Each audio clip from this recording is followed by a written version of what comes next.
আসসালামু আলাইকুম সম্মানিত ভিউয়ার্স, আপনারা অনেকেই আমাদেরকে কমেন্ট করেন যে ভাই আপনারা আপনাদের খামার পরিকল্পনা কিভাবে সাজিয়েছেন। সেই উদ্দেশ্যে আজকে আমাদের এই ভিডিওটি তৈরি করা। দেখতে পাচ্ছেন এটি হচ্ছে আমাদের খামারের সামনের যে অংশ।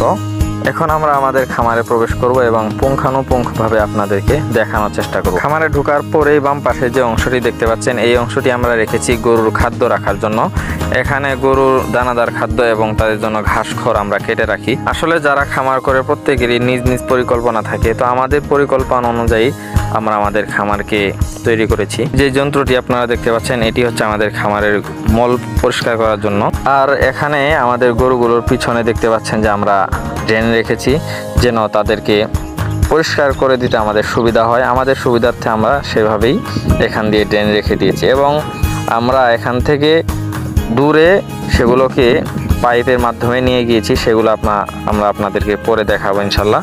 তো আর দেখতে পাচ্ছেন যে এগুলো হচ্ছে আমাদের গরুর জন্য চারি রেখেছি আমরা মোটামুটি বড় করে এবং গোল করে দিয়েছি, যেন আমরা ভালোভাবে পরিষ্কার করতে পারি। এবং মাঝখান দিয়ে দেখতে পাচ্ছেন যে মাশাআল্লাহ 2 ফিট আমরা রাস্তা রেখে দিয়েছি, যেন আমরা ভালোভাবে চলাচল করে তাদেরকে খাবার দাবার দিতে পারি। আর আমাদের সুবিধার্থে আমরা খামারের এক কর্নারে আমাদের জন্য থাকার জায়গা রেখেছি। তো এটি ছিল আমাদের খামারের ভিতরের অংশগুলোর বিবরণ।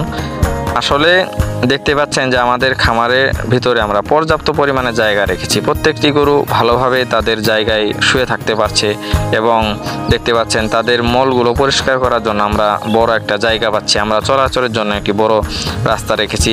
দেখুন তারা কতটা সুবিধার্থে ভালোভাবে তাদের খাবারগুলো খেতে পারছে এবং ভালোভাবে দাঁড়িয়ে থাকতে পারছে। এবং পিছনেও বড় একটা অংশ আমরা খালি রেখেছি, যেন আমরা তাদের পিছন দিয়ে যাওয়া আসা করতে পারি ভালো মতো।